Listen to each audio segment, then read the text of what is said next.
quick tutorial on proper squat and what if I have a core injury along with that.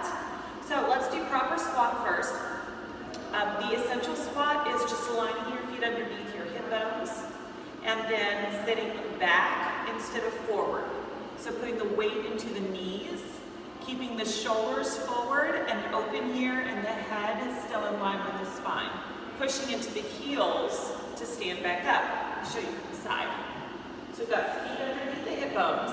And the standard squat is toes facing forward in line with the knees, sitting back, knees stay over the feet, and then pressing through the heels to stand back up. Now there's lots of variations on the squat, but here's a few things to remember. Knees need to stay behind the toes. When you start pushing those knees over the toes, it can put a lot of pressure here on the front of the knee. It can cause some soft tissue issues. Number two is that the back stays in one long line, so you don't want to flex your spine while you're sitting. You want to keep it in line from your head all the way to your tailbone, like you've got a rod on your back.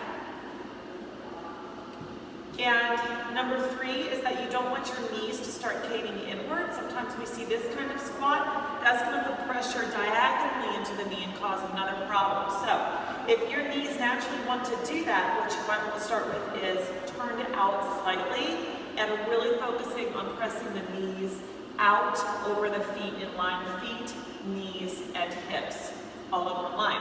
Okay, so if you have diastasis recti, what can happen is that our bodies tend to want to help us stand back up, and for whatever reason, it's in our DNA to want to force ourselves up by pushing outward on the rectus abdominis, the one muscle in the body that can push in two ways.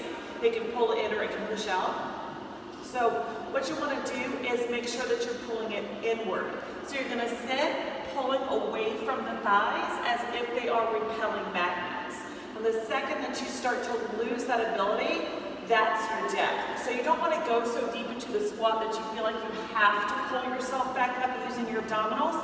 The squat is essentially for the legs, and you want to keep all of this pulled up and in. So that's my quick tutorial on the squat today.